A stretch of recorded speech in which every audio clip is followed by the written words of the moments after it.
तन्वी सारखी अर्जुनला फोर्स करत असते हे सांगायला की त्याचं हिच्यावर प्रेम आहे ना म्हणून. अर्जुन काही हे बोलायला तयार नसतो.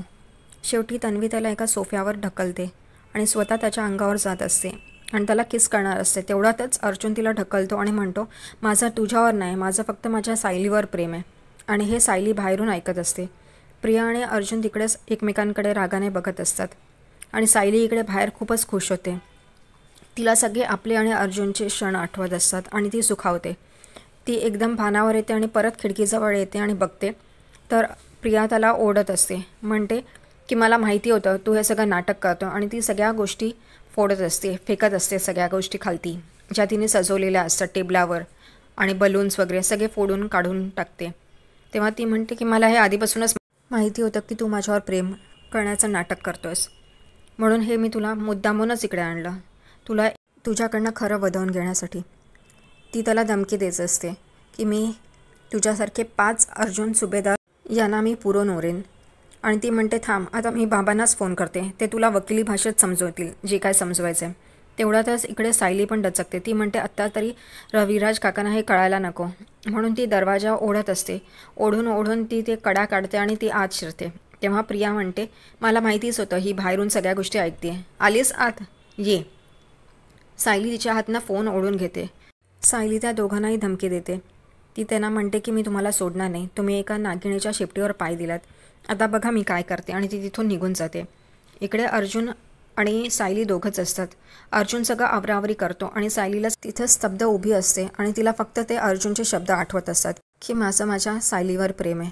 हेच ती याच नादात असते आणि अर्जुन तिला सांगत असतं तुम्ही बोलत होतात ते बरोबर आहे, मी उगाचच हे सगळं केलं म्हणून. आणि तेवढ्यातच सायली त्याला म्हणते की मला तुम्हाला एक प्रश्न विचारायचा आहे. अर्जुन एकदम डचकतो. तो म्हणतो हिला बहुतेक बाहेर उभी होती म्हणजे कळलं आहे की माझं हिच्यावर प्रेम आहे, हे मी तन्वीला बोललो आहे ते त्याने ऐकलं आहे.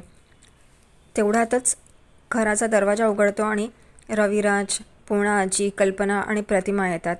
ते लोक सगळे घराचं डेकोरेशन बघतात आणि म्हणतात वा अर्जुन, तुझं काय पित्त खवळलं नव्हतं, हे सगळं तुमचं चालू होतं का.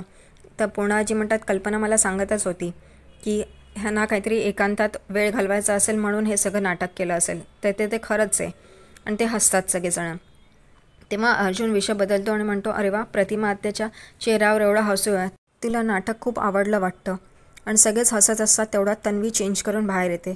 रविराज तिला बघून म्हणतात अरे तू इकडे, तुझं तर असाइनमेंट होतं ना, तुझं कॉलेजमध्ये कोणतरी येणार होतं ना. ते ती म्हणते हो झालं ना, माझ्या असाइनमेंट होते ते मी कंप्लीट केलं आणि खूप काही शिकले आणि खूप काही डिझायनरला शिकवलंसुद्धा, असं म्हणत ती अर्जुन आणि सायलीकडे बघत असते.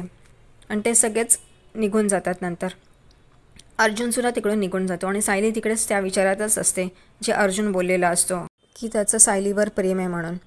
इथे अर्जुन रूममध्ये फिऱ्या मारत असतो. तेवढा चैतन्य येतो आणि म्हणतो मला बोलवलं असं. अर्जुन म्हणतो हो, माझ्याकडनं एक मोठी चूक झाली आहे. चैतन्य म्हणतो काय. तर तो म्हणतो की मी हे तन्वीला सांगता सांगता हे सायलीने ऐकलं की माझं त्यांच्यावर प्रेम आहे म्हणून. तर तो खुश होतो. तो म्हणतो मग काय.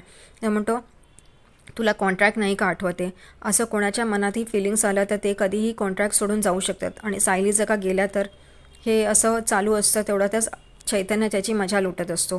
चैतन्याला नाना प्रकारे त्याला डिवचत असतो. इथे खालती सायली रिकामी कढई गॅसवर ठेवून हलवत असते. तेवढ्यातच विमलताई तिकडे येतात आणि म्हणतात सायलीताई तुम्ही काय करताय. तर ती म्हणते मी भाजी गरम करते आहे. तेव्हा विमलला कळतं ही कोणत्या विचारात आहे. त्या म्हणतात तुम्ही फक्त प्लेट पुसा, मी भाजी गरम करते हे करते. तेव्हा सायली म्हणते ठीक आहे आणि ती प्लेट घेऊन पुसत आणि हसत बसलेली असते आणि विमल इकडे भाजी गरम करते.